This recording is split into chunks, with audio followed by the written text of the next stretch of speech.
All right, if you're just now joining us, we're using the Q&A button down below to introduce ourselves, let everyone know where you're tuning in from this evening. If you're on Facebook, feel free to use that comment section to do the same. My name is Darlisha Burns, and I'm the Assistant Director of Admissions for St. George's University. Thank you so much for joining us this evening to learn more about our School of Medicine. So tonight, your host is going to be Emily Massimi, and she's going to tell you all about our School of Medicine. You're going to have the opportunity to hear from current student and our graduates as well. And so with that, it is my honor to introduce Emily. Emily, take it away. Thank you, Darlisha, and thank you everyone for joining us this evening. We're excited for you to come and learn more about St. George's University. Tonight's presentation is going to be very informational, so we do encourage you, if you have questions throughout the evening, use that Q&A box that you used to tell us where you were from to ask those questions. If you are on Facebook, we do have somebody on our team, Carla Lopes, on our admissions team is available to answer any questions that you have there. But also joining me this evening are some very special guests. Aside from Darlisha, we also have Jessica Dare from our admissions team available to answer any questions. And then we also have SGU, a current student, as well as two graduates, or one soon to be graduate. So we'll be able to hear from them throughout the course of the evening. And you'll be able to hear their story and why they chose SGU and what they're doing now as well too. So St. George's University is on the beautiful island of Grenada, where it's typically a sunny 85 degrees year round. It's absolutely beautiful. That is actually a picture of our campus. And I can honestly tell you that the water is that blue. Darlisha and I actually had the wonderful pleasure of visiting campus the end of last January before the world was put and life was put on hold there, and we were able to enjoy that beautiful island there, and hopefully you'll be able to do the same too. So in the 45 years actually that SGU has been around, we have graduated over 18,000 successful physicians. They've sat where you've sat. They've had the same questions or similar questions that you've had this evening too. So we've actually arranged this presentation in the top 10 questions that we receive and that you probably have as well too, with our first question actually being, will I get a US residency? That is the most important question, is will I be able to obtain a US residency? That's your first job out after medical school. And I can tell you last year alone in 2020, 95% of our eligible US graduates who applied for US residency were able to obtain one. It was over 1,100 US residencies in 2020 alone. We're actually the #1 provider into first-year US residencies for the last 11 years combined. Remember, getting a residency is the goal of going to medical school. That's your first job. You've been working hard, you've been studying hard so that you can become that practicing physician. And this year alone, we've had 1,067 and counting residencies. Our graduates have been able to match into 21 different specialties this year. That's incredible. So we also want to congratulate them. And we do have a newly matched graduate on, which we'll be able to hear from him shortly. But no other medical school in the world provides more new doctors into the US healthcare system than St. George's University. We were originally founded to help with the physician shortage that existed back in the 1970s. And the fact that we've graduated over 18,000 physicians, it's really evidence that we're helping to fulfill that shortage, especially in a time like now where we need even more physicians. We are the largest source of licensed physicians for the current US workforce. We have physicians practicing all over the world, but all over the US as well too. In our 45, just under 50-year history, we've had over 11,627 physicians here in the US workforce. And that's just ahead of Indiana University School of Medicine that's been around for over 100 years. Now, a large part of that is really due to our Office of Career Guidance and Student Development. They're there to help make sure that you have that personalized residency strategy. They know how to get our graduates, how to get our students to that residency of their choice. They can look at your profile, talk to you about how other SGU grads were able to get there, able to obtain those residencies.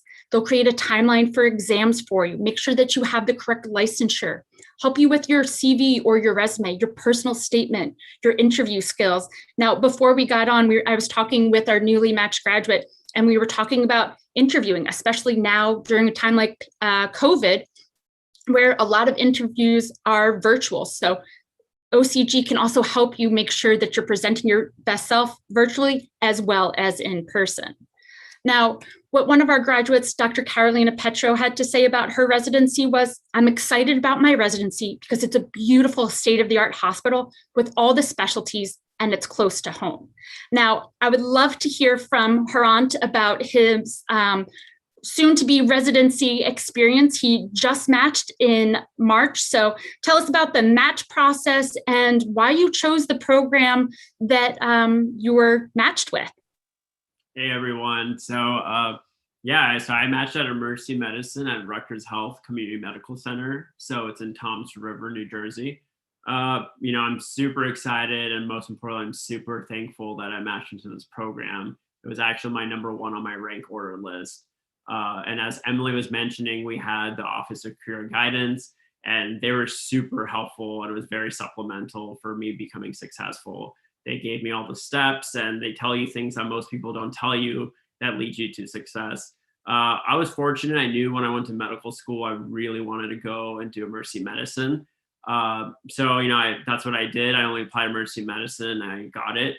And I think the cool thing about the Office of Career Guidance for us is that you don't have to use them when you're applying to residency. You can use them early on when you start your basic science years, because if you're a student like me who knows what they want to do, you could be like, hey, like I want to do the specialty. What are the things I need to do? What are places I can go for clinical rotations? How can I increase my best chances of going? And they definitely helped me. So I'm very thankful for that. Wonderful, and congratulations. We are very excited for you. I hope you're able to enjoy about the month or so that you have off before that residency there. But we also have a veteran, if you will, with us today. Kunal, tell us how competitive you felt during the residency selection process, and a little bit too about where you are practicing medicine right now. Yeah, thank you. Thank you for having me tonight. So I'm a graduate from SGU. I graduated in 2014. I'm still in training to this day, so the process is long for sure, even after medical school. I will tell you that depending on what you want to go into, residency is extremely competitive. And what I mean by that is that you are competing not only with other foreign medical schools, you're competing against US medical schools, and you're also competing with DO schools as well. And so for the residency process, as Emily was saying, it's kind of the most important process you go through in your medical training. It doesn't really matter what you did before medical school. I'll tell you, once you get into medical school, the most important thing is what you do when you step foot into medical school. That's the part that really gets you your residency. It's your grades, it's your GPA, it's your step scores. Those are the things that they look at when they're trying to choose people to match into their programs. And then for you, you have to also decide for yourself, what kind of program are you looking for? What's important to you in a training program? And that really does depend on you as an individual. It also depends on the specialty you choose to go into. With all that said, when you look at the way that SGU matches, a lot of people think that when you come out of St. George's University, you're really just going to do, family medicine. That's about the only specialty people go into. But if you look at the link that was sent out in the chat that shows you kind of where people match, we really do match into every specialty, and we really match all over the United States. And so, that comes with it a lot of, uncertainty and a lot of things that you kind of have to prepare for in advance. That's where the Office of Career Guidance can help you. They can kind of help you with getting an idea of what the areas, depending on your specialty, what areas you should think about applying to, how broadly you should apply. That's where they come into play. I will tell you that I did internal medicine, and to do internal medicine was extremely competitive when I was applying. However, I felt very prepared, and even when I started internal medicine, I really felt like I was really just as prepared as any other person from any other program, kind of across the board to start my training. I never felt like I didn't have the opportunity to kind of be at the same level as my colleagues, and I think that really has to do with the fact that your third and fourth year of your medical education is taking place in those programs. It's taking place in the United States at hospitals that you're competing for residency in. And that makes a huge difference. I have friends that went to medical school at other locations that they didn't get the opportunity to rotate in these hospitals as third and fourth year. And because of that, it was a big culture shock when they started residency. And for me, I felt like because I was in those programs to begin with as a medical student, I really got the opportunity to understand what they were about and what practicing medicine as a resident was about. And I think that made me extremely competitive compared to other people. I think that was really a great thing about what, my residency process. But that said, again, it's a very competitive process and you really do have to give yourself the best shot at getting a residency. And that goes into your GPA, your board scores, your extracurriculars. Those all play a very important role as you'd expect it to do. As of right now, I'm doing cardiology fellowship. I'm one of the chief cardiology fellows at the University of Massachusetts Bay State Medical Center in Springfield, Massachusetts. I'm going to be staying here for interventional next, which is, my third training program at this point. And again, even to this day, I still feel like I'm just as competitive as anyone from any other program. I feel very prepared for my next stage of training. It's been a long run, but honestly, I think that I've kind of met all my milestones along the way. I think I kind of hit all the marks I wanted to along the way. And St. George's University was definitely the start of that process. So these 4 years that you're about to embark on are really important for kind of setting the stage for the rest of your career. I think it's really important that you do a lot of thinking and searching when you're picking not only a specialty, but start from the kind of the foundational learning where you pick a medical school really does matter. And so, that's kind of where I am now. And I think it's really been exactly what I wanted it to be. And I've gone kind of where I am today because of where I started.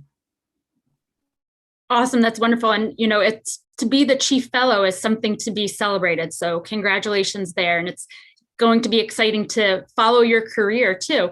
But before you can even get to that residency, it actually brings you to our second question, which is how will SGU's clinical network help me obtain a residency?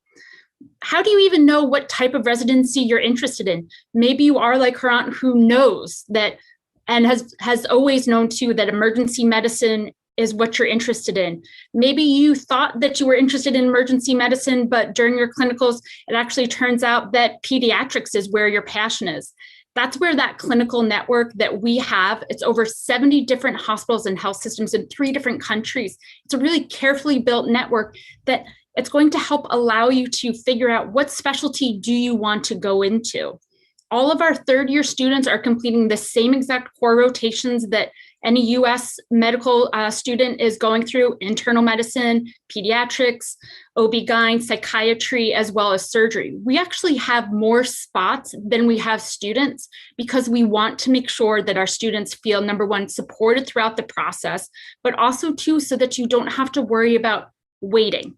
We don't want you to have to wait and miss a rotation there and extend your time. We want to make sure you have that support. And one thing too that's important to keep in mind is that even when you're in these clinical rotations, you're going to be supported by SGU faculty too. There's faculty at these different locations that are there to help guide you throughout the entire process. Now, I would love to hear from Hannah because Hannah is a current second year student. So she's getting ready. She's right on the verge in just a couple of months of starting her clinicals. So Hannah, how did you hear about our amazing clinical network? Yeah, so I initially came to a webinar similar like the one we're having tonight, and that's when I first learned that they even have rotations available in my home state of Maryland. I was also really fortunate to have a mentor who was an SGU grad, and he talked a lot about his rotations that he did in the state of New York. So that's how I first initially heard about it. I'm in the process of applying and taking the first step exam. And shortly after will be placed in my rotation. But yeah, there's a lot of choices. I felt very supported so far, and just understanding how that process works. We've had several meetings over the course of term 5. And generally, yeah, very excited to get started with my third year. Awesome. We are excited for you too. With these clinical rotations too, you're exposed to different specialties and subspecialties in top hospitals and medical centers that can really help you figure out where it is that you want to go. Now, Hrant, since you are a newly matched emergency medicine, soon to be physician there, how did you choose where you wanted to do your rotations for your third and fourth year? Yeah, so that was one thing that led me to applying and coming to SGU, is because I knew from friends and people who came to SGU, they got their top pick and where they wanted to rotate for their clinical years. So when I was finishing from the island, essentially your last semester, they give you a list and you have to pick your top 3 where you want to go. And I think the one big thing that was a big positive for coming to SGU is that you usually get your first pick. If you tell them like, hey, like, like going to New York will be great, but, I have family at home, I have a dog I want to take care of, I have a sick family member, they will place you where you want to go. Like you tell them you have a car, you have a, place to stay. So I put California as my number 1 just because I wanted to test out different parts of California. I'm from Southern California, but there was a really neat hospital in Northern California I wanted to go to, and also wanted to go back to other hospitals in California. So I put that as number 1. And they had great opportunities for emergency medicine as well. I was told it was super competitive to do it and all that stuff, but it still worked out. And I was really happy that happened. And then after your 3rd year, when you apply for your 4th year clinical rotations, the Office of the Cure Guidance actually reaches out to you and gives you advice and be like, hey, like, are you still interested in emergency medicine? These are places you should potentially look into to do an elective audition rotation. We have a lot of SGU grads that go here and match here, and that's what they did. So they set me up at clinical rotations in hospitals in California that gave me audition rotations, because those are hard to get, especially during COVID. And I was, I easily got them. Like the school helped me out. They told you what to do, what not to do. And then and I thought it was great because, for example, like I did my 3rd year at a small hospital called O'Connor Hospital in Northern California. It's a small, like kind of a county vibe hospital. And we were one of the only medical students around there in terms of like Caribbean medical students. But the other medical students that rotated with us were from Stanford. So it's like, you come in, you're like, oh my God, like I'm going to compete with these Stanford medical students. But they, I'm not being biased because, I went to SGU and match and everything, but we definitely know our stuff. So, I think the 2 years preparing and being competitive really shows in your clinical skills. And I'm very thankful for that. And that definitely helped me in my 4th years and all my audition rotations. Yeah. And I did my 4th year at Arrowhead Regional Medical Center, if anyone knows where that's at. So.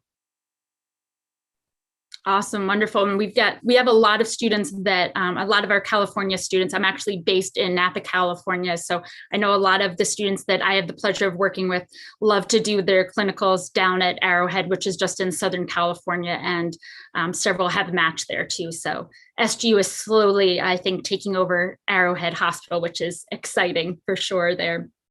Now, a part of the process of getting to those clinicals, getting to the residency, and a key indicator for being able to obtain a competitive residency are the USMLEs. So that brings us to our 3rd question of, does my education at St. George's University prepare me for the USMLE? The first one is your Step 1 exam that you actually take after your 2nd year, and SGU students from 48 countries had a 94% first-time pass rate on that Step 1 exam in 2019. USMLE stands for United States Medical Licensing Exam. You have to pass those exams. There's 3 different ones, Step 1, Step 2, Step 3, if you want to be a practicing physician here in the United States. And with that 94% first-time pass rate, it's really evidence that our curriculum is taught to set you up for success. In fact, many students say that when they sit down for that Step 1 exam, it feels like they're taking another SGU exam. So it's really wonderful to be able to sit down to an exam, be comfortable with it, understand the format with it, have it. But we also provide different resources for our students to ensure that they're going to be prepared, whether it's Kaplan coming down to campus or different virtual things, or just even through one of our great departments, DES, which I'll get into in just a moment. But you're going to take that Step 2 exam between your 2nd and 3rd year. So keep in mind, your first 2 years are your basic sciences. That's when you're actually in Grenada for those first 2 years, or you can even have the option of going to our UK campus in Northumbria to complete your first year of basic sciences. Then your 3rd and 4th year are those clinical years that we've just been talking about. But something that's also exciting that SGU offers, and something that I really feel is unique to SGU, are our selectives that we have. kind of an opportunity to study abroad and see medicine at that global level, whether you're going to Kenya, Czech Republic, Thailand, Sweden, India.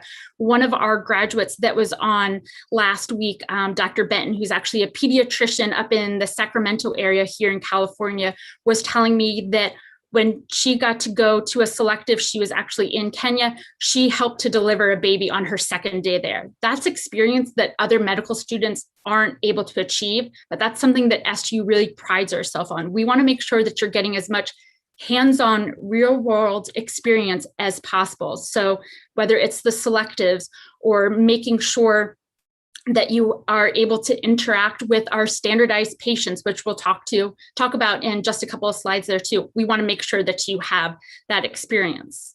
Now, one of our graduates, Dr. Mathenge, says the academic structure of St. George's University with regard to providing the necessary resources and foundational materials and knowledge to be successful was incredible. SGU provides amazing support, not only from the faculty and clinical counselors, but also peer-to-peer mentorship. The camaraderie among the students at SGU is second to none. Now, I would love to hear from Hannah since she is preparing for that USMLE Step 1 exam. So Hannah, if you could tell us a little bit about your process for studying for the USMLEs, as well as your thoughts on Step 1 becoming pass-fail within the next, I'd say, year to 2 years there. Yeah. So STEP is something that you start studying for on day one. That's advice that was handed down to me. So I'm hoping somebody takes that away with them tonight. The first day that you get to class is, one that you want to have intention with, and sort of just start to build a long-term bank of information. But really for myself, I began sort of STEP studying at the end of term 4, which is about a year and a half into med school. I started off with taking just a baseline practice test. I'm happy to say that I passed it, not by a lot, but I passed it. So you can see 6 months out before even really getting into the meat and potatoes of studying, SGU's already prepared me well enough to at least pass, right? So I felt really confident with that moving forward into term 5, which is when we really sort of go over the systems for a third time, make sure we're reviewing sort of like high yield concepts. SGU actually provides us with 3 different test banks, one being UWorld, which is sort of the gold standard for preparing for a STEP. And so we sort of chip away at those banks throughout term 5. We'll take a couple of cumulative exams to make sure we're on the right path. But so far, so good. Stress levels, at least for now, are lower right now. And then we typically have about 6 to 8 weeks after term 5 to study intensely for a STEP. So that's all sort of in the works for myself. In terms of Step 1 being pass or fail, I get a lot of questions on sort of how to remain competitive for residencies. And so another piece of advice that I was given was that a lot of Step 1 is on Step 2. Step 2 is staying numerical. So if you want to do well and sort of shine, you've got to do well on Step 2. And the best way you can do that is to really prepare for Step 1, regardless of it being pass or fail. So that's number 1, I would say. The second thing is everything else that makes you awesome as an individual, as a person, is still going to hold true, right? So things like research or community service or different clinical opportunities. All of those things help you still to shine in that regard. So for me, I think that I'm still very hopeful. I think that it's going to work out just the same way that it's been so far. I don't think it'll really change or shake things up too much. But yeah, those are sort of my thoughts on it. Awesome. And I think that's all valid there. We wish you the best of luck on that STEP exam. And I think, with Hannah talking about Kaplan, with UWorld, it's just further information as to how SGU really helps to support our students, which brings us to question 4 of how I be supported to succeed in my medical education. At SGU, we really believe in the tremendous value of small group learning. That's why 75% of your classes and labs are going to have an 8-to-1 student to faculty ratio, where you're going to be encouraged to ask questions and learn at a pace that's comfortable for you. We want to make sure that we're providing you with the environment that helps promote your ability to master the material, where it's going to help build your confidence as a student, but then really ultimately as a doctor. We want you to be confident students and then confident physicians out there too.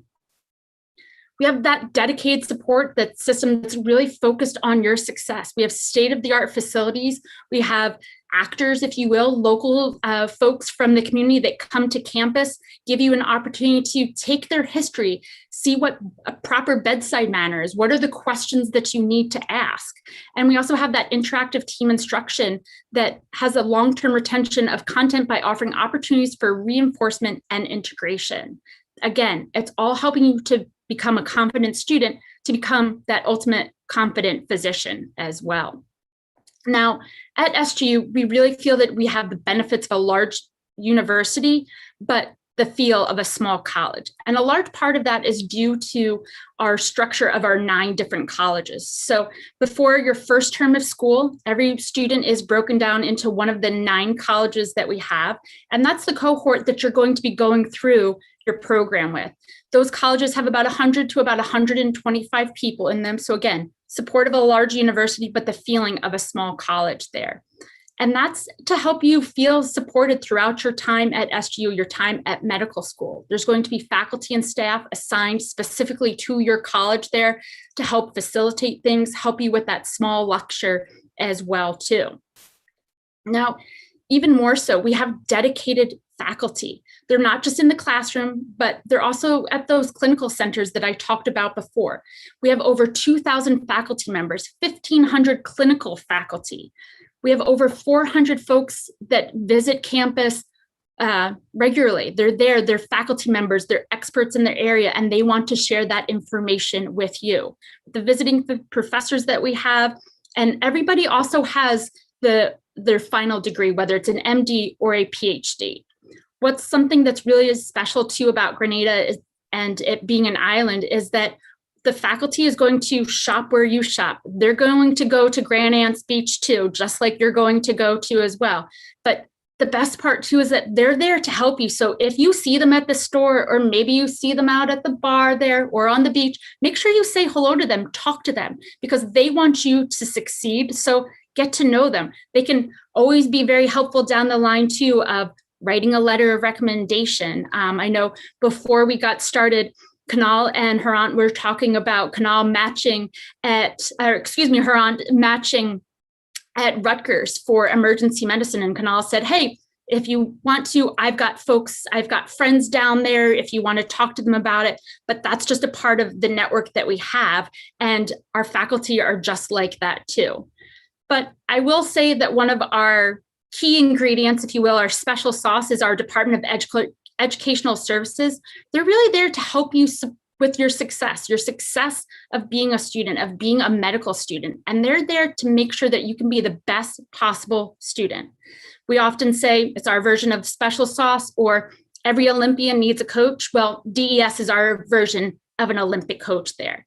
This is all included in your tuition. It's not something additional that you have to pay for. And it's something that I try to encourage every single student, regardless of if you think you need assistance or not, utilize the services there, whether it's time management skills, your study skills. Learning and studying in medical school is going to be very different than you did so in undergrad or in graduate school or in a post-bac program. DES can help you with different techniques so that you can figure out what works and what doesn't work, help you grow as a student, whether maybe you need study skills or test taking skills or note taking skills. Maybe the notes that you're taking aren't really conducive for the material that you're trying to learn. The different study groups, the tutorials. Now, this doesn't stop with our students. We also make sure that, number one, we're teaching our students to be the best students possible, but we also want our faculty to be the best teachers possible too. So there's Let's Talk teaching workshops available for our faculty members. Now with DES, there's various workshops offered, and we actually offer over 400 workshops a week, which is huge. Further proof that we want our students to be successful. Now, this is what we do at St. George's University. And you can hear directly from Joshua Ramjes. Moving into residency, I was able to adapt to whatever the needs were. Each step built on the other. I think I was a very good resident because I was a very good clinical student. And I was a very good clinical student because I had a strong basic sciences foundation. Again, the goal is getting to that residency and becoming a practicing physician. So we want to make sure that we have all that you have all the tools and resources available to you. So that's why we have the different departments to help support your education there. Now, Hannah, can you tell us what it means to be a DES facilitator? Yeah. So DES facilitators are sort of like tutors. They can host weekly sessions on different topics. Usually it would be going over like different practice questions that they found to be helpful. Sometimes just going over a PowerPoint that they made with high yield concepts. And for myself as a term 1 student, I attended a lot of those sessions, I think nearly every week. And I always took something away from it. And I felt like I was sort of supplementing my lectures and my own notes by attending those sessions. So moving forward in my next semester, I did well enough in my first term that I was able to become a DES facilitator and sort of have the ability to structure my own group, my own sessions, sort of make my own practice questions as well, which was helpful to sort of get in the mind of the test maker as well. And ultimately, at the end of term 2, you also take a cumulative exam, everything from the first year. And it's sort of doubled up as being review for myself as well. So very cool thing to be a part of. Awesome, wonderful. Now, I want to make sure that we hear from everyone this evening in terms of DES, because I think it's such an incredible and such an important department and resource that's available to our students. So, Haran, tell us what your experience was with DES and what you were involved in with DES. Yeah, so when you start at SGU, you have an orientation week, and they kind of tell you like, this is DS, and you should go have a consultation before you start your medical school. And I highly recommend it because that's what I did. So I came in to SGU and I was like, I know how to study. I made it this far. Like, what are you gonna tell me? And I went there, and they told me everything. They told me like everything I needed to know to succeed in medical school. And it doesn't matter how well you study or how good you write your notes. They tell you like, this is what you need to do. This is how you do it. If you want to get an A, come with us, and they do it in such a nice way. And honestly, I went there, I had a session with them before we even started medical school. It was like a week before we started. They kind of had just like this is how your course days are going to look like. This is how you should, this is how you should take your notes maybe.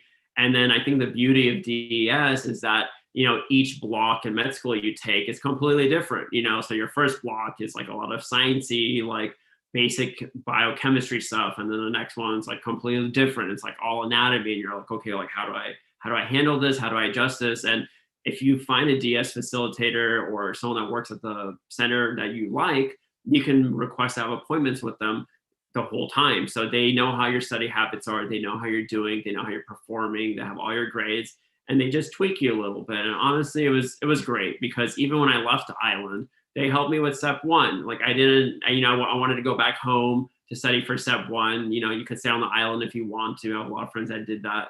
But, I was emailing my DS person at the office and asking like, hey, like I scored this on a practical exam. What should I do? They were just very helpful. And I even use them for step 2. They're there. It's a free service. All you have to do is ask for help. And as Hannah, she was saying, she was a facilitator. They're really great. You show up, it's a group session. They have a PowerPoint of information that they already knew and like saw that were relevant from exams and for future like homework and assignments. And they just, solidify the basic foundation you need to know. And it's very helpful. I highly recommend it. Wonderful. And I think being proactive is one of the big keys of medical school too. So if you're thinking you might want to take advantage of DES, make sure you follow what her aunt did and talk to DES as soon as possible. Now, Kunal, I know that you were also a DES facilitator. What type of tutoring did you do? So I was lucky enough to do the tutoring of the small group sessions that were once a week, depending on the topic. And I basically held a course. Usually the nice thing also about DES is that you get to teach with your friends. So there's some entry criteria to be able to teach for the Department of Educational Services. They expect that you've done well in the course that you're teaching for, which I think is advantageous for everyone. But the nice thing is that they also allow you to work with your friends and kind of colleagues to also teach those sessions. So there's things that you might be maybe a little bit weak in, and your partner might be really good at, and you guys can kind of teach each other. You learn a lot just from teaching these programs. And I think that I did it kind of selfishly. I also was able to give back to the community too. So it's really like a win-win situation when you become a tutor for these services. You really do learn a lot. You also get a chance to teach your colleagues. You get to teach the underclassmen.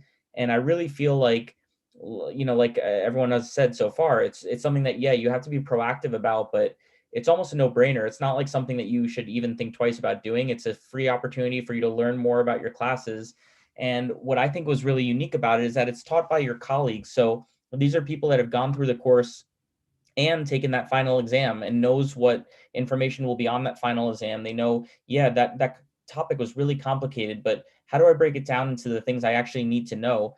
Those are things that I think somebody that's going through the process can teach you maybe better than a teacher at times. So it really does give you both perspectives. You get the expert lecture from your faculty, who, again, we said is all MDs, PhDs. These are people who know what they're talking about. But then you get somebody that's in your same shoes that just went through this, that can kind of break it down and help you out with understanding the material and telling you what's important. And so I taught biochem, I taught anatomy. Basically, I tried to teach everything I could, because it was the type of thing that I really felt was helping me become stronger as well. And I think that, most people will feel that way. It's really, if you can learn something to the degree at which you can teach it, I think it really does solidify the information in your own head. And then, of course, just giving back and sharing the experiences that you went through as people that, that are going through it now or going through, you have the opportunity to share that unique experience and tell them kind of how to interpret the material, how to process it, and kind of how to utilize it, not only with your tests, but also clinically too, depending on the topic. So I thought DES was one of the best things I did on the island when it comes to my education. I definitely suggest all of you get involved when you get down there right away. Like people have said, just from the start, just be proactive and get involved as soon as you can. Absolutely. I think being proactive is definitely a theme of this evening and a theme of life, and also with medical school too. So thank you all for sharing your experience with DES. Now, this does bring us to our next question of, where will my SGU medical degree allow me to practice medicine? We like to say, train here, practice anywhere in the US and Canada. We have SGU graduates who have practiced in more than 50 different countries. Now, keep in mind, if you attend SGU, you're actually joining a network of over 18,000 SGU graduates.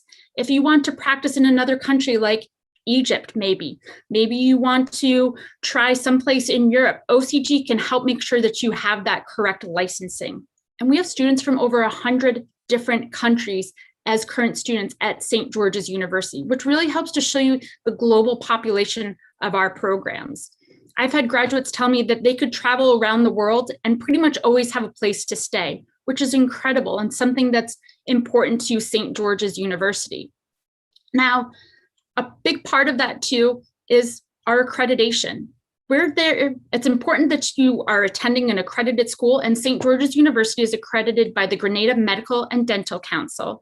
Now, this is important because the United States Department of Education has deemed our accreditation comparable to US accreditation. So what that means is that all US students who are citizens or permanent residents are fully eligible for student loans, just as if you were attending a US school. So we'll get into financially in just a couple of moments there, but we did have a question that came up that is related to where can I practice medicine, that I would love for Harant to answer. This is from Lou Ella. Does where you do your clinical training have any bearing on residency placement? So for example, if you do your clinical at a certain site, does that increase your likelihood of getting a residency at that hospital? And I think this is really related to our train here, practice anywhere. Hey, so that's actually a really great question. And,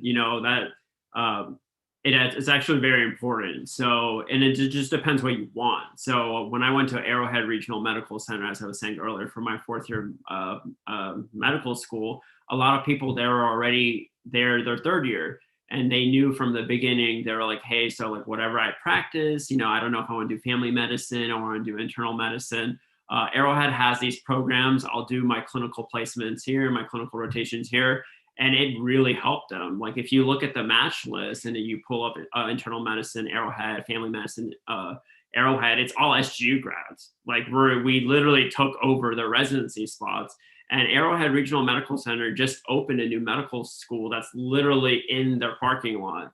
And SGU is still dominating. We're still, we're still taking all the residency places. So I do think it's important. So like, just say if you really want to go to a hospital and do your residency there, and we have a clinical site there, 100% that should be your number one.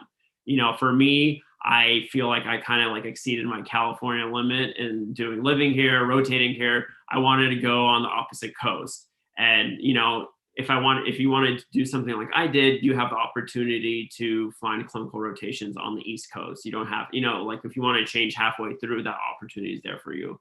But, to answer your question, that is correct. So like, if you do a clinical rotation somewhere, it does very increase your chances for residency because, besides, doing the rotation there, you get to know the nurses, you get to know the PAs, you get to know the doctors you're working with, they get to see who you are. They get to see, you might have a lot of good scores and grades on paper, but, they want to see your talent. They want to see your personality. And as Emily was saying, in the general theme is being proactive. What makes us different from other students is SGU grads are very proactive, and that's what residency programs want. So you should do clinical rotation at a clinical site that you want to do residency at. Thank you very much. And keep in mind too, that with that clinical network of over 70 different hospitals and health systems that you can go to, that's a great way for you to see where is it that you want to practice medicine. Do you want to come back to California, or do you want to go back to New York, wherever it is that you may be from? It's a great opportunity for you to see that and also get to know the key players too. So thank you for sharing that information. And I hope that answered your question, Luella. Now, our next question this evening is, what will my life be like at SGU? We've been through the academic stuff, the importance of work ethic and being proactive, but it can't be all studying and no life, right? We want to make sure that there's a little bit of fun there too. So we do have high quality accommodations and amenities to help support your life and studies there. We want to remove any unnecessary hurdles. We have on-campus living, there's suite style accommodations, there's twice a week housekeeping, which is incredible. So one less thing for you to worry about. You don't have to worry about cleaning your dorm room or your kitchen or your bathroom there. There's folks there that are able to help you out with that. There's shuttle service too. So even if you are living off campus, they'll provide you service back and forth to campus, or maybe you need a ride to the grocery store one day. Take advantage of that shuttle service. Or if it's after exams and you want to go to the beach, the shuttle will even bring you to the beach. I don't know many schools that have a shuttle that's going to bring you to the beach there. We've got a wonderful rec center too. So that was completed about 2.5 years ago. So Hannah, I believe, is the only one who's been able to fully enjoy that. Maybe her aunt was able to enjoy it for maybe a term there, but certainly something new that Kanal was not able to enjoy. We've got wonderful food on campus, 3 different libraries for you to choose from as well too, or amazing verandas. Look at that lower left-hand picture there. That could be your backdrop for studying. Pretty amazing. I'm sure that I know for me, I would definitely take that over looking at a concrete wall, right? So let's get a little bit of fresh air, get some vitamin D there, and study some anatomy there. Not too shabby by any means. But we also talked about fun. So we have over 60 clubs and organizations on our campus, whether they're philanthropic clubs or faith-based organizations. We have the largest AMSA chapter than any other university. We hosted the national conference in 2017, which was the first time that the AMSA conference was ever hosted outside of the US. So that's a big honor and definitely pride for St. George's University. Wonderful things for you to be able to give back to the community. And we're going to hear from our panel shortly about their experience on the island and what they did. But if organized activities aren't really for you, we have different sports and recreational opportunities for you too. So maybe you want to go on a hike, go hiking through the rainforest, or maybe you want to hang out at the beach that I was talking about before. We've got an amazing underwater sculpture garden. Grenada's been named one of the top 5 dive spots in the world. Again, this is your backyard, at least your backyard for 2 years. So definitely something that you would want to take advantage of. Maybe you want to participate in some sunrise or sunset yoga, get yourself centered for the start of the day, or get yourself centered for the evening of studying. So I would love to hear from her aunt Hannah and Kunal about your time on the island. I'm going to go ahead and start with Hannah since she was the one most recently there. So Hannah, what clubs and organizations were you involved with when you were a student on campus? Yeah, so I have them written down in front of me because I knew I was gonna forget on the spot. But I'm part of SNMA, which I'm wearing this shirt. Didn't do that on purpose, but SNMA is very similar to AMSA. We did a diabetes clinic there when I was on island, so we went over to a different parish, and we were able to bring physicians with us and do like foot exams, eye exams, things like that, and a lot of education just on like different types of foods to eat. So that's what I did for the majority of that day. Aside from that, I also am part of the emergency medicine club. We have a lot of different clubs based on like specialties. So if you come in like Harant knowing that you want EM or PEDS, for example, we have a lot of really well-developed organizations that will not only get you connected with grads and different doctors within the field, but also sort of help guide you along the way. I'm also a part of the Christian Student Association. So on island, it functioned like a church. So it was nice to be able to take a little break from studying weekly. And then the last thing I was a part of was IEA, which is sort of like an honor society. We did a lot of just like tutoring throughout the week, both one-on-one. And then we also helped develop questions for students to work on. So that's some of the clubs that I did on the island. Then in terms of just other things, Grenada is absolutely wonderful if you're adventurous. We have different like hiking clubs, and there's always someone playing basketball on the courts there. It's a very active campus. A lot of people sort of pick up either a sport or become like gym goers all of a sudden when they get there, because it's almost impossible not to, especially with that new gym. So good experience. Wonderful. Thank you, Hannah. Now, Kunal, what did you enjoy most about life in Grenada? So a lot of things. I think that it's such a unique year in a lot of ways, but just kind of sticking to the island life itself. I lived on campus for the first semester, and I think that everyone should do that because it does give you an opportunity to learn, a little bit about the area. You get to meet your colleagues. You get to experience the island in a very kind of organized fashion. You have, like Emily was talking about, you have rides to the grocery store, rides to the beach. Everything is a little bit more structured when you live on the island, live on the campus, sorry. But life on the island is actually really nice, even off campus. If I lived on Lansapine, which is kind of the next peninsula over from where the actual school is located, it was a 10-minute commute. I lived with two of my best friends on the island who I still to this day keep in touch with. We still have the same chat group we had when I was living on the island, and we still keep pretty active on it. And it's a really unique opportunity to get to know the island a little bit better, get to know really just everything about living outside the US for a little bit of time. And it's still done in a way that's very safe. I never felt for a second that I was not safe.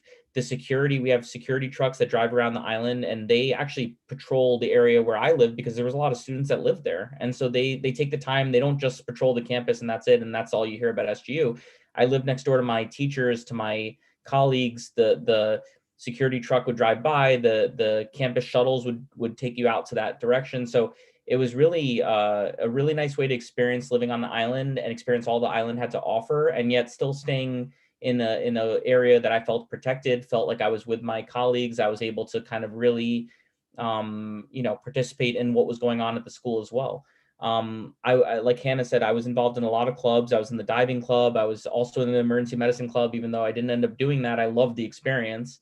I was in the orphanage student organization. I was in the photography club. The list goes on. I mean, I wish I wrote them down too, so I could tell you more, but there's too many clubs to list. And even if you're not fully engaged in the club, even if you have to take time to study for yourself, that's understandable because everyone's in the same boat. So when I was in the diving club, it was never a question of whether or not, oh man, why isn't Kunal here? It's like, we know everyone has to study, everyone has to do their thing and be academic. But then when you did have time to enjoy, and there is time to do that and enjoy the island, you had this group that you could go to and kind of enjoy the aspects of that group that it kind of brought to the table.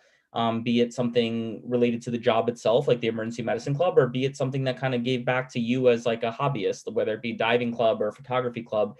You find people with common interests, and it's really nice finding those people on the island where you're you are away from home, you're maybe for the first time, and you get to meet these people that are not only in the same boat as you from an academic standpoint, they have the same goals as you do from an academic standpoint, but then they also have the same interests as you do as well, which I think was really just amazing. I still to this day, like I was saying, I keep in touch with a lot of people from the island, but some of my best friends came from those 2 short years I spent on the island itself. I still keep in touch with some of my closest friends that way, and I think it's a really unique opportunity to not only experience some new friendships from people with different backgrounds, similar backgrounds all over really the world, but then also you get to experience this kind of ongoing network of people coming out of SGU and practicing medicine kind of next to you. They become very quickly your colleagues in the United States. And I still to this day look up my colleagues when I'm going to a hospital. If I am sending someone to a hospital, I look to see who I know that works there. And the network is small enough that you actually do still recognize people's names. I still reach out to my colleagues and say, hey, this is someone I haven't talked to since I was on the island, but it was such a kind of bonding experience back then that you can kind of reach out to them, and everyone's just very willing to help out, and kind of, they're all in the same kind of network as you are. It's a very, very unique experience to build those kind of bonds. That was my favorite part of the island.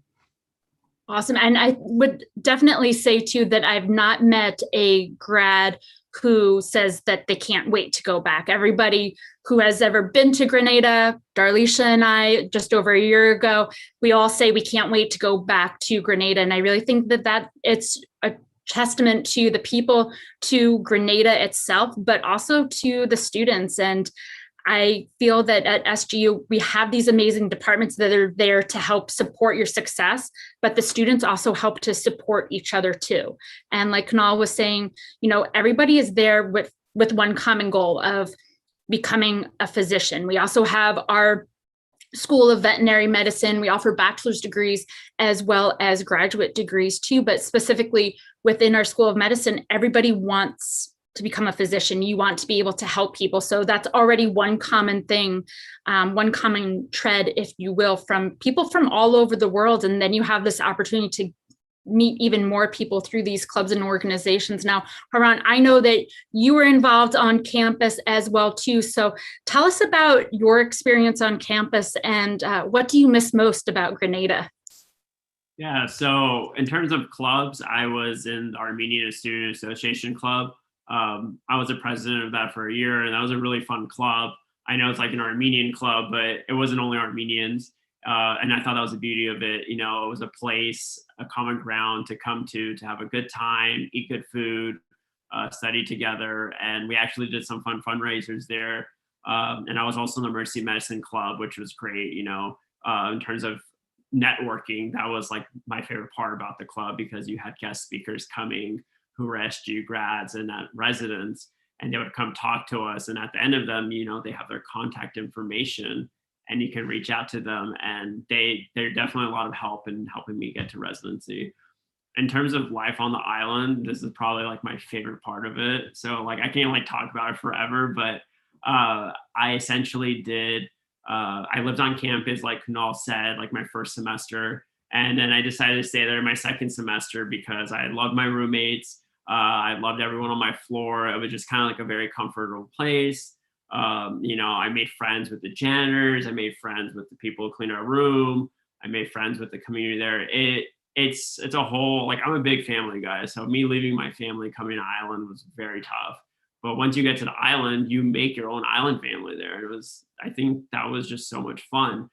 And then my second year on the island, I decided to move off campus. I lived in a very secluded area. It's called BBC Beach. It's a very like tiny island. It's like very like secluded, private. Me and my 3 buddies got like a private apartment with like a balcony on the ocean. Like, I'm not even kidding you. And it was super cheap. And there's like a taco bar. Everything was there. It was a great place to be. I still use public transportation.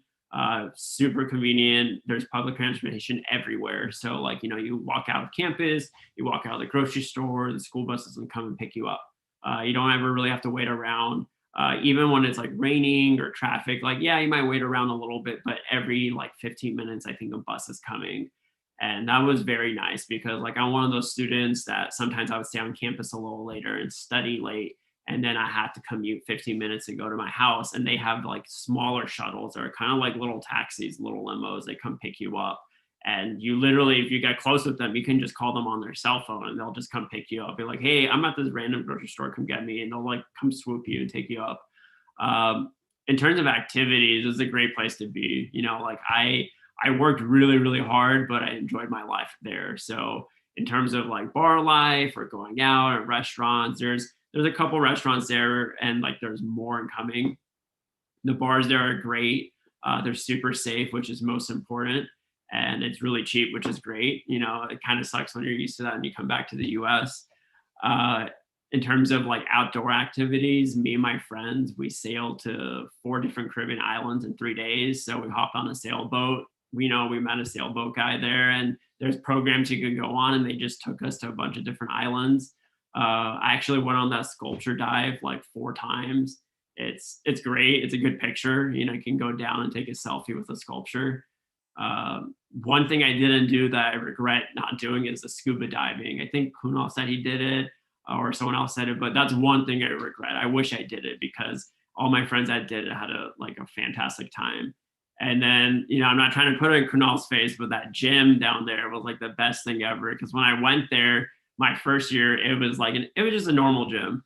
And then the second year, it was like an Equinox on steroids. So it was like, you know, this picture, you can't see it. It's this guy doing a bench press, but behind him is like a 360, like a whole view of like the ocean. So it's right there. It's a beautiful place to be. I loved it. Like, I really wish I could go back. You know, I was just telling Emily earlier, me and my friends that I met on the island, who I consider my family, we were trying to go there before we start residency, but, you know, it's difficult with COVID. But, you know, we're still talking. We still have the same group chat. We're all still, you know, keeping in touch. It's a great time. I like really miss it a lot.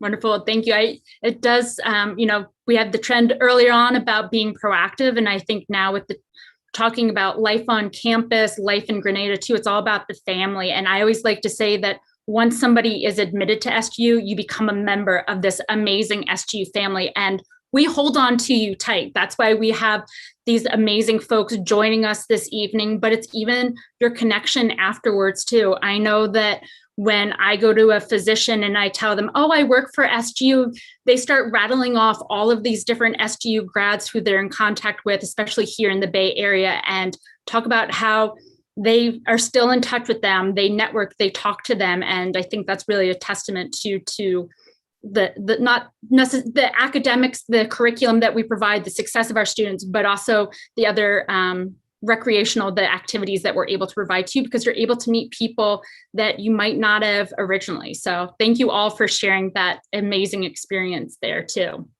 So I'm hopeful to go back to campus someday too. I need some more vanilla, which I always like to tell people I need, just in case you have access to Grenadian vanilla. It's something to be said. But we can talk until we're blue in the face about how amazing Grenada is, how amazing St. George's University is, but how can you actually see where you'll be studying medicine? So currently, right now, yes, we are virtual. We do offer an amazing virtual tour that you can access through our website.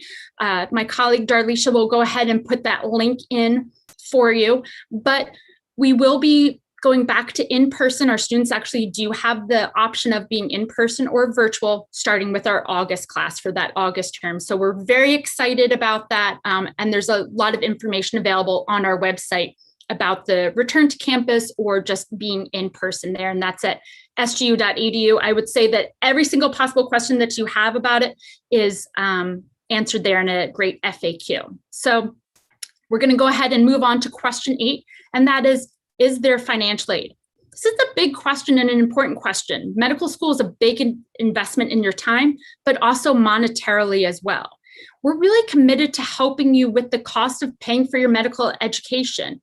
So with that accreditation that I had talked about before, that the U.S. Department of Education deems our accreditation comparable to U.S. accreditation, that means that you can apply for those U.S. federal loans. So again, if you are a U.S. citizen or permanent resident, you can apply for those federal loans just as if you were attending a medical school here in the U.S. Now, keep in mind, 75% of our entering 4-year MD students in this last academic year alone in 2020 and 2021, received a scholarship. That's huge. Again, it's a testament to us trying to help you, whether they're academic-based, need-based, humanitarian, or the Dean's Awards. There are great scholarship opportunities available for you. Now, that humanitarian one, submit your resume or your CV with your application. We want to know a little bit about you. Have you been doing a lot of community service? What are you involved in? Let us know. Let your admissions officer know too. But before you even think about that, it does bring us to our 9th question of how do I apply? At SGU, we have 3 different entry points. We have January, April, and August. We are currently accepting applications for our our August 2021 entry date, as well as January or April 2022. You can even submit your application tonight after we finish this presentation. So hopefully we'll see some applications coming in tomorrow morning. But it's a fairly straightforward process, if you will, 7 steps. You need to submit that application, which you can do so right through the SGU website, again, sgu.edu/apply. If you have an AMCAS or an ACOMAS application, you can send us the PDF of that application. Then we also need your MCAT scores, your transcripts from any college or university which you've attended.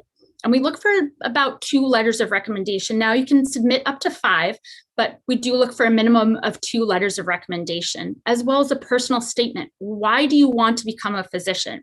Maybe it's something that's happened in your life. Maybe it's your own medical history that has motivated you to become a physician. Let us know about that. Once we get all of those documents, our admissions committee will review them and say, yes, I think this person's going to be a good fit for St. George's University. You're then granted an interview. Now, these are virtual, especially in times of COVID. These are virtual, and this is an opportunity for you to talk to one of our interviewers. Tell them a little bit about yourself. Maybe your junior year of undergrad wasn't so strong. Tell us that. Let us know your story. Let us know who you are. It's really an opportunity for you to shine and be yourself. After that interview, you're then given an admissions decision.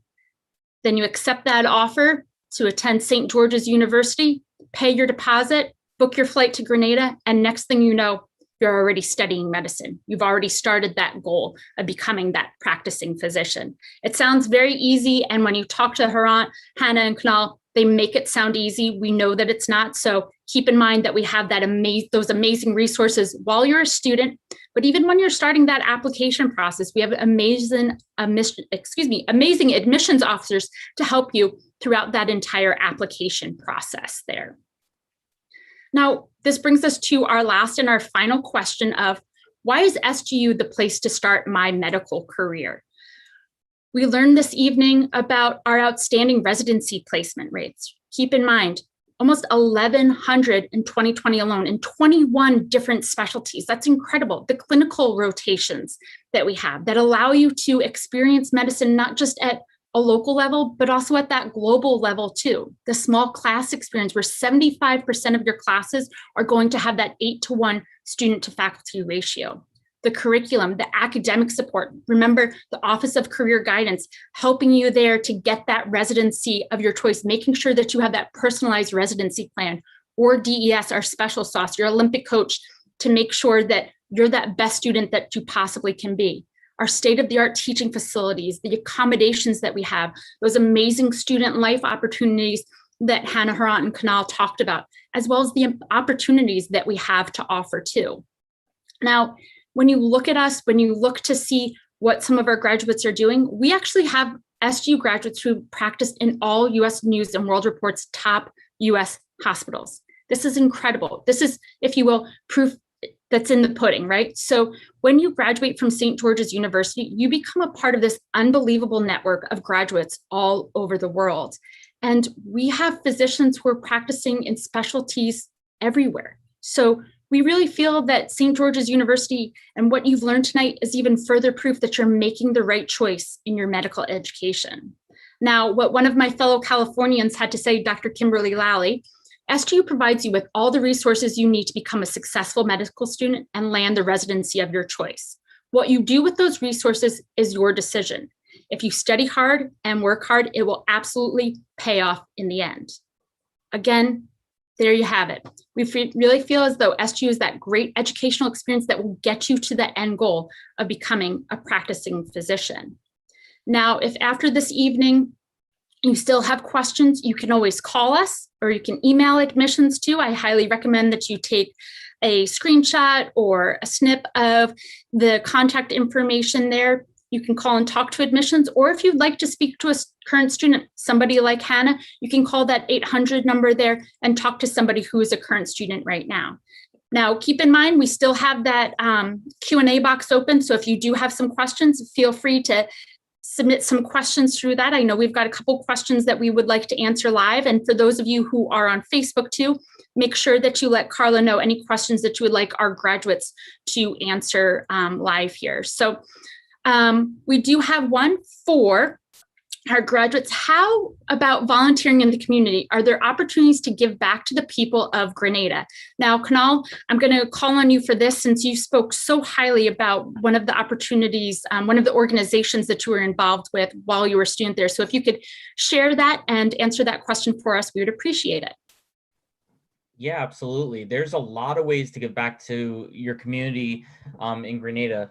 So, you know, not counting the clubs, just in your medical curriculum, you'll rotate through the local hospitals. You get involved with a lot of the healthcare that's going on the island without the school. These are day-to-day healthcare that goes on at Grenada General, which is a local hospital, which is a very unique opportunity as part of your curriculum. Beyond the curriculum, a lot of the clubs that Hannah mentioned and Harant mentioned, I mentioned, they get involved in the community in a really impactful way. There's a women's student organization that gets involved in doing breast screening exams with the local community. I was personally involved with the Orphanage Student Organization, which is a organization that works with the 2 local orphanages on the island. And basically what we did was we would take these kids that were in these orphanages to the beach on Saturdays and spend some time with them. And it would be an opportunity for you to basically, you know, just be a friend, be a mentor, play with them, you know, depending on the age. Some of them were really young, you know, we're talking about like 2 years old, and some of them were 15, and you get an opportunity to interact with all of them. And what was nice about the opportunity is, first of all, it gives you time to not be studying and be on the beach and be experiencing the island. But it really gives you a chance to give back. Not only did we do health exams for these kids, but we would also make them lunch every week. We'd make sure that they had a nice kind of homemade lunch. We'd make them peanut butter and jelly sandwiches, or we'd just do something that kind of made their week a little bit special.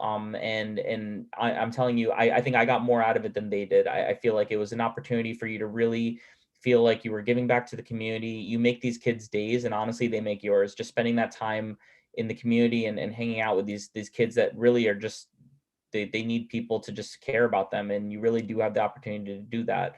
As I said, though, that's just one example. You really do give back no matter what your interest might be. So if your interest is in women's health, there's breast screening exams. We do physical exams for women. If your interest is in preventative, you know, healthcare, there was opportunities to do blood pressure screenings. There was eye exams we did at some point, foot exams. You can really tailor your experience however you like, and there's a lot of different groups that get involved with the community, and no matter what your interests are, you'll have an opportunity to be involved.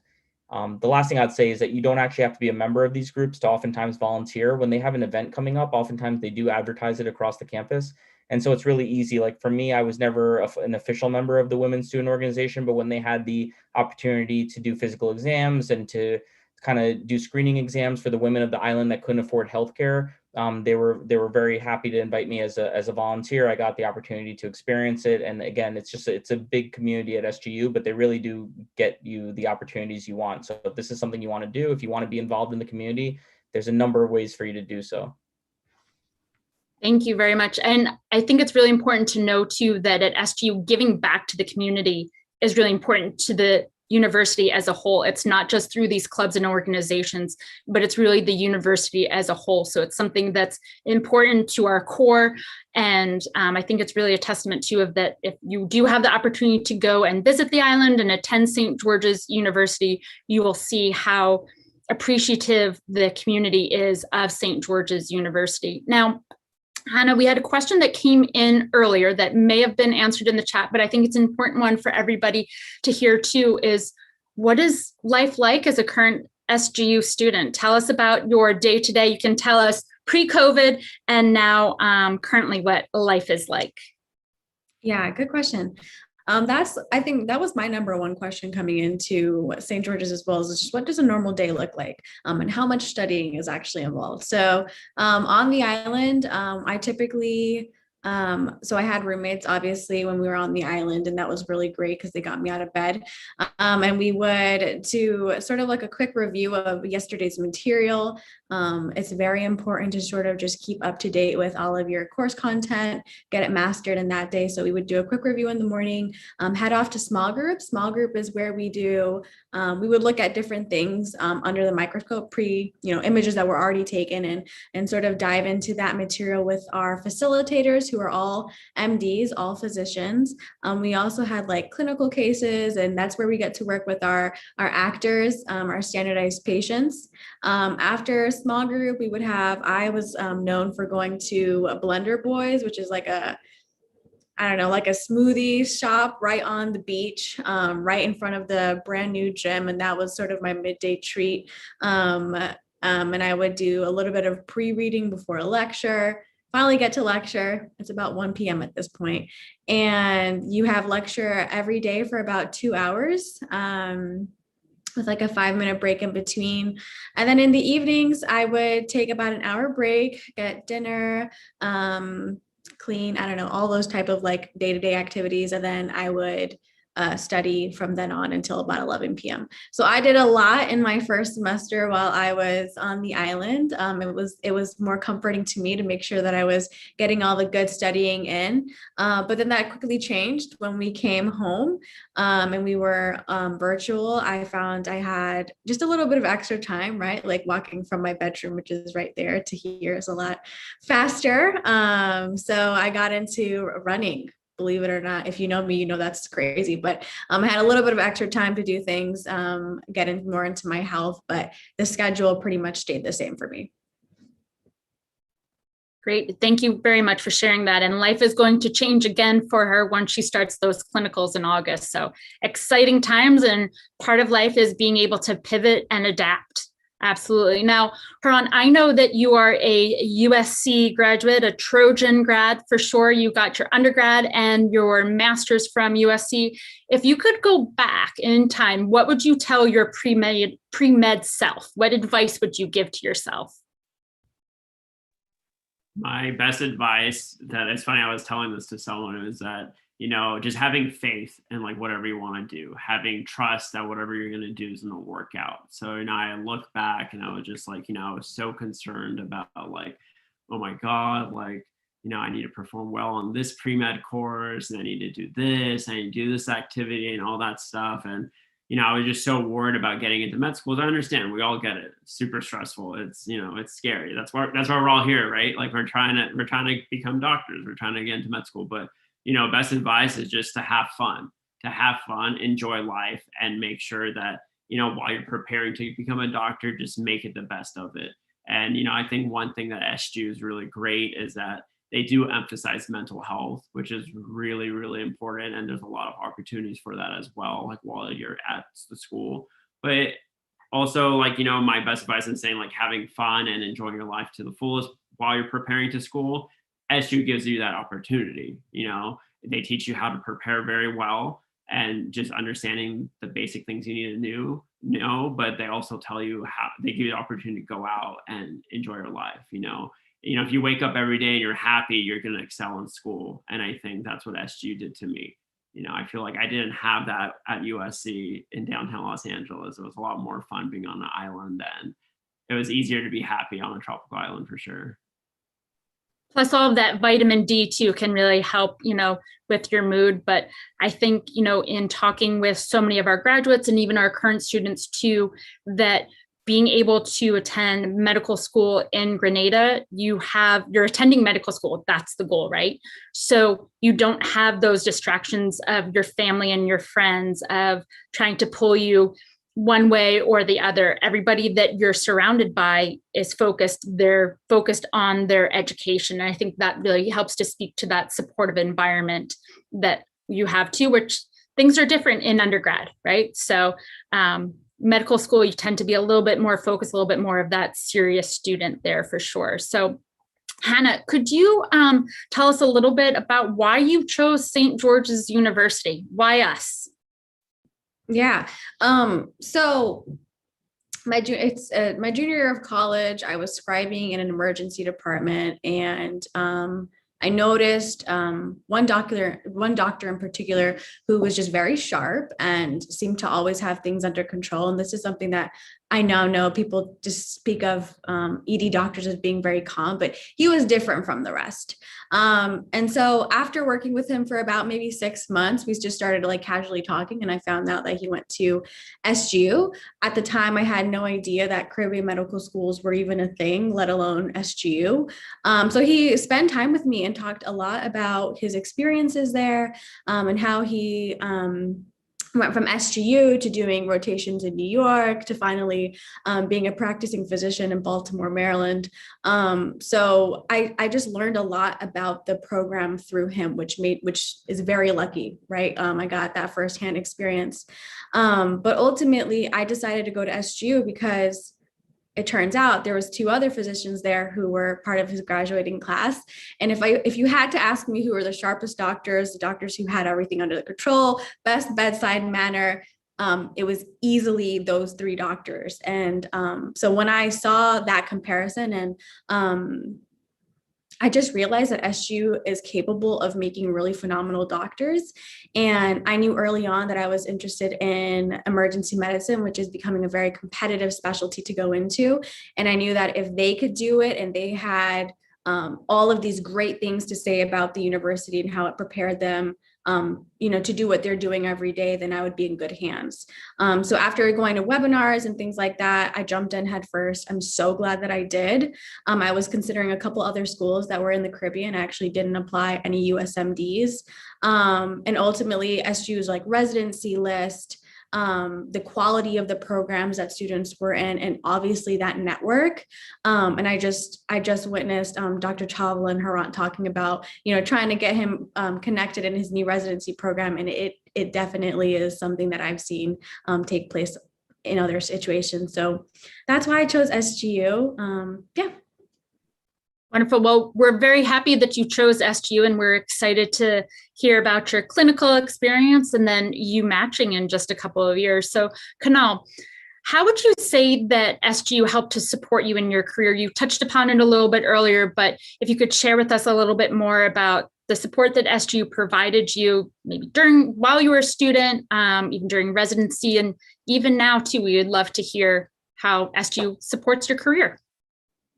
Yeah, absolutely. So basically, I think someone mentioned this earlier. I think it was Emily. Basically, when you start at SGU, you become part of this family it's a network and it's a family. And really, SGU as a whole, the administration, the faculty, your colleagues even, they really want you to succeed. And succeeding means not just graduating, but getting into a fellowship or a residency of your choice, getting kind of where you want to be in the workforce one day. They want you to achieve your goals, and they really do help you with that process, whether that be during your first 2 years on the island.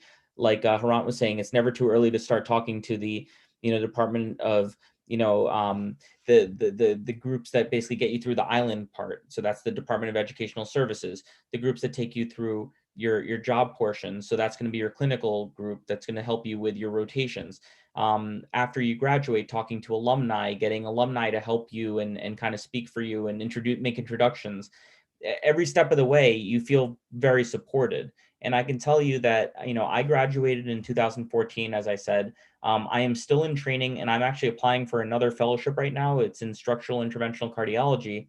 And at this point, it's so far out from being, a medical student that, it's surprising, but they still ask you for your GPA, your med school curriculum. They still ask for all of these things. And SGU is extremely supportive, even this far out. I call them on the phone. First of all, they have an 800 number, as you can see on the screen. You literally call them from anywhere in the world. they pick up almost immediately during business hours. And you literally have like a touchtone service where it's like, if you want your resume, press 3, and you press 3 and it gets you to the registrar. They know your transcript. They know they can send your MSPE, which is kind of your letter from your medical school supporting your application. Anything you need, whether you need your financial aid records from when you were there, 6 years ago, or whether you need a current letter saying that you were in good standing at the time of your graduation, they will send that out, and they send it out immediately. And I can tell you that doesn't seem like a huge deal considering, yeah, you did train there, but I have colleagues that struggle with this process that, as soon as you get in, it's almost the opposite. Once they have you in their program, they basically don't support you, and they say, listen, you're done. We're done with you. You get through if you want to, and we'll move on to the next person. It's just not like that here. This group really supports you from the day you start, from the day you get the letter saying that you've matched at SGU. They will support you through your entire career. And it's a matter of picking up a phone and getting in touch with someone to have them kind of literally pull out whatever stops they need to do to make sure that they support your application. From an alumni standpoint, there are so many opportunities to network. Like Hannah was saying, just meeting people along the way you didn't even know went to SGU, to having events like this where, Haran just matched at a program in New Jersey. I know people that went there. My colleagues went there when I was in, applying for residencies. They graduated from that program, and I know people that went there. You make these connections and you make these introductions, and they really do matter. Having the most working physicians in the United States coming out of SGU is not a small deal. That means no matter where you go, you're not that far from an SGU graduate. You're not that far from somebody that not only knows the situation you're in, but is willing to help you, is willing to pick up the phone, knowing nothing more about you than the fact that you went to SGU. They're willing to help you and support your application. And I think that's it's like a league of its own coming from SGU and trying to compete for these extremely competitive residencies and fellowships. I really think that SGU gives you the resources. Like we've said multiple times, it's not everything. At some point, it comes down to the individual. You do have to study hard. You have to work hard. SGU is extremely competitive. You should know that as well. They do care about MCATs. They do care about your GPA, but they really do look at the entire application when they take applicants. They really do, try their best to really evaluate you as a whole. And I think that they really have a process that's in place to kind of ensure your success. They want to take people that are going to do well, are going to be able to get to a residency, and they really do everything in their power to support that process from beginning to end. So like Hannah said, I think that it was a great decision for me. I think it's a decision that gets you where you need to go. Like Haran said, I think having faith in the process and putting some, putting faith in it and understanding that you have the resources in place to do well and to succeed is extremely comforting when you're going through such a new and unique process. So it really is supportive. And I really do strongly recommend that you take advantage of that 800 number that's on there where you can speak to a student. I did that when I was kind of more of a fresh graduate, and you really do talk to a student. You dial that number, it rings in a call center where there's an actual student sitting there waiting to answer your questions. And I can remember I would answer questions about things that weren't even related to SGU. It's just about medical training as a whole. They will literally give you an honest answer, because at the end of the day, they want you to be in a learning environment where you want to be. They want you to be at a place that you want to be. And so it's really important that we match the right person. We don't want you to be surprised when you come to SGU and say, oh man, nobody told me this. We want you to have all the information in advance. So they really do, between their website, between this 800 number, between talking to alumni and really using all these resources that are in place, you really do get a picture of what your next few years are going to be like. And I think that was extremely important, and really, it was probably the best support I had in this whole process. Wonderful, thank you. And I think, that support is throughout from the beginning, with starting here with one of these information sessions to the time when you start applying, all the way through your medical school education to residency. We're still a resource, and we love hearing from our graduates too. Oftentimes we'll have grads reach out to us and say, hey, I matched, or I finished residency. I want to be able to give back. I want to be able to help out SGU. So we love having folks like Kanal, Harant, and then Hannah in a couple of years be able to talk about their experience and how they got there. So that does bring us to our final question of the evening. And I'm going to go ahead and start with Harant. There is, what parting words of advice do you have for our attendees this evening? And we're going to have each of the panelists answer this question. Advice would just be, before you click submit on your application, it doesn't matter how much you like this presentation or what's going on, just confirm you want to be a physician. And once you want to be the doctor, once you know that you want to devote your life to this, there's a lot of ups and downs, a lot of ups, a lot of downs. But if you know that you want to be a physician and you're at this, this webinar, you're in the right place. After this, you hop on, you figure out what you're doing, what you want to do, and then you submit an application and we hope for the best.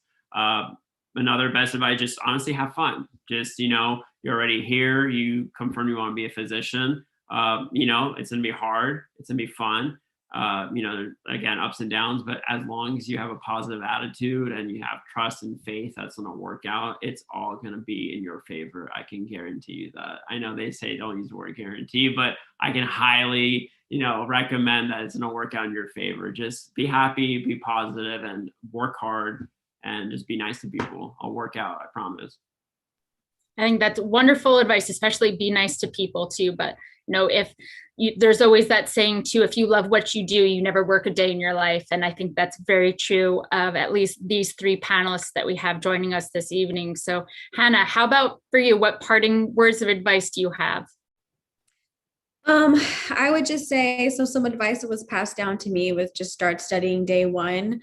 This is your only opportunity to be a student, and where you make mistakes, won't be life or death, and you are allowed to make those mistakes, so take advantage of them now. And then also just utilizing your resources. So things like DES or office hours, you're here anyway, definitely use the resources. They're there for a reason. And then just lastly, if you guys have any other questions, I'm one of the students at the call center. They really are there, like Dr. Chavla was mentioning. So, ask questions, life on the island, what do I pack? I don't know, what protein shakes are available on the island, whatever questions you have, we're there, and we're happy to answer. Wonderful, thank you. And again, those resources, OCG, DES, but also talk to a current student too, talk to them about why they chose SGU, what do they love about it? What are they doing to help set themselves up for success too? All great things. And last but not least, Kunal, what parting words of advice do you have? You're, if you will, the veteran of the group here, so. Well, I agree with everything that Haran and Hannah said. I think everything they said is definitely something that I did, and I definitely suggest you do as well. I would say the only piece to add is set yourself some goals that are short term and set yourself some goals that are long term. And I would write those down, put them someplace that you're going to look at. And these are fluid. These are not things that have to stay in place, but they'll constantly be changing. Set yourself things that are achievable, set yourself some goals that are things that you look forward to in the future, and establish a mentorship with somebody. And that doesn't have to be your permanent mentor for life. This is somebody that right now is somebody that you trust, somebody that knows you, and somebody that will honestly be honest with you and keep you on track for your goals. You don't want somebody that's always going to be your cheerleader and say, you know what, you're doing great. Everything you're doing is great. We know you're all great because you're applying for medical school. We know that you have to be a certain caliber person to get to that point in life. So that's great, but have someone that's constantly pushing you, that understands those goals that you've set, that we just talked about, putting in place. Have somebody that's going to get you there, that's going to talk you through it, either through their own life and ability to tell you by experience what to do, or also just to someone that knows you well enough that can kind of know what you need to get there yourself. So that's something that is very difficult to do. It's easier said than done for sure, but at least start looking as soon as you can, because one day you're going to find a mentor, and it's going to be somebody that's really going to be somebody that it's going to be one of the closest people you work with in your life. I think it's definitely good to start early looking for that person. Awesome, great advice there. And it goes back with the mentorship there with Hannah. I mean, Hannah had a mentor that attended SGU, and she decided to apply to SGU, and she's on her way to become a physician there. But I think really in anything that you do in life, writing down those goals, the short and long-term goals, have that vision board, that dream board too. Sometimes if you're more of a visual person, seeing it on that board and walking by it a few times a day can really be helpful. But also having that mentor to help support you and guide you, cheer you when there's a reason to celebrate, help support you when you might need that extra motivation push is definitely key there. So thank you all for providing such wonderful, wonderful insight to why you chose SGU, what you're doing now, how SGU has helped you, supported you, to our attendees this evening. And thank you to our attendees too. But before we close out, and my colleague Darlisha is going to do that for us. I want to make sure that if anyone is an international student, if you're an onshore student sitting here in the US, we have wonderful colleagues with John and Beck. So